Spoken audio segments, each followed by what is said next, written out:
Hello दोस्तों, कैसे हैं आप। आज की कहानी का नाम है सलवार। रुचि और सुमित की शादी की बात चल रही थी। उनकी कुंडलियां भी मिल चुकी थी। दोनों ने एक दूसरे को फोटो में देखकर पसंद भी कर लिया था। अब मौका था एक दूसरे को देखकर मिलकर बात करके अपना फैसला सुनाने का। सुमित बहुत उत्साह के साथ रुचि को मिलने गया था। यूं तो फोटो में रुचि का चेहरा देखा था उसने, आज रूबरू देखने के लिए वो बहुत उत्साहित था। सुमित हीरो की तरह तैयार होकर आया था। दूसरी ओर रुचि पूरी तरह से सादगी के साथ सुमित का इंतजार कर रही थी।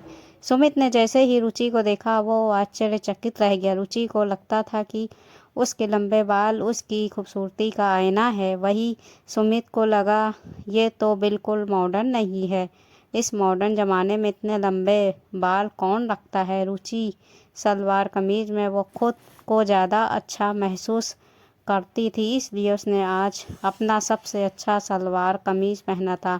सुमित उसके कपड़ों को देखकर भी चौंका। उसने सोचा कि इस जमाने में कौन सलवार कमीज पहनता है। बाहरी रंग रूप पहनावे को देखकर तो सुमित का रुचि से बात करने का दिल ही नहीं किया, लेकिन बड़े लोगों के आग्रह करने पर दोनों एक दूसरे से एकांत में मिले। सुमित ने रुचि से कहा, देखिए मुझे नहीं लगता कि हमारी कोई बात बन पाएगी।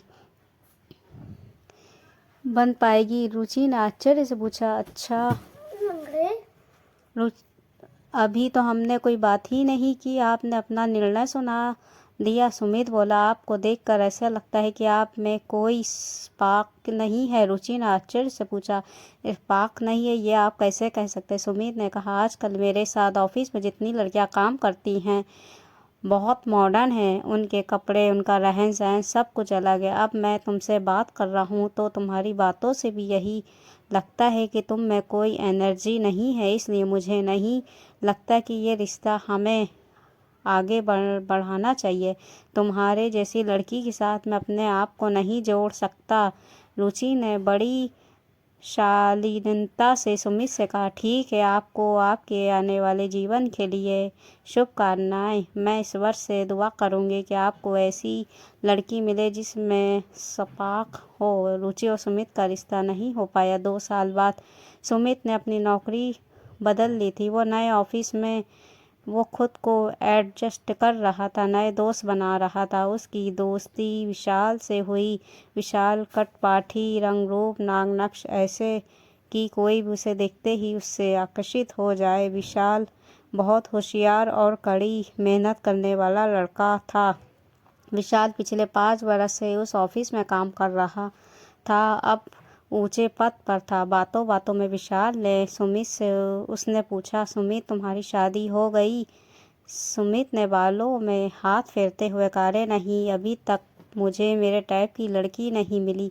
विशाल ने हंसते हुए पूछा, कैसी लड़की चाहते हो तुम। सुमित थोड़ा अकड़ते हुए बोला, अरे लड़की में सपाक होना चाहिए। ये सुनते ही विशाल की हंसी निकल गई। उसको हंसता देखकर सुमित ने पूछा, अरे विशाल, तुम क्यों हंस रहे हो। विशाल ने अपनी हंसी को रोकते हुए कहा, माफ़ करना सुमित, कुछ याद आ गया। मेरी पत्नी ने मुझे बताया था कि मुझे पहले उसे एक लड़का मिलना आया था। उस लड़के ने भी ऐसी ही कहा था कि आप में सपाक नहीं है, इसलिए तुम्हारे मुंह से स्पार्क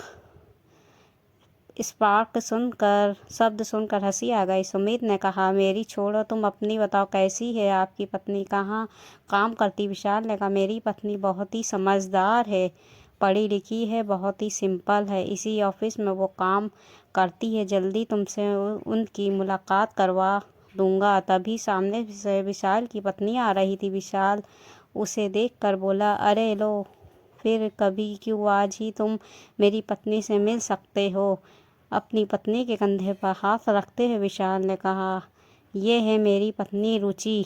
रुचि, ये है हमारे दोस्त। रुचि ने इशारा करके विशाल को चुप रहने के लिए कहा। रुचि ने सुमित को देखा तो वो तुरंत पहचान गई और कहा, मैं इन्हें जानती हूँ। विशाल ने पूछा, तुम इन्हें कैसे जानती हो। रुचि हंसते हुए बोली, यही तो है वो मिस्टर जिन्हें ऐसी लड़की चाहिए थी जिसमें स्पार्क हो। रुचि ने सुमित से कहा, तो मिली आपको ऐसी लड़की, स्पार्क वाली।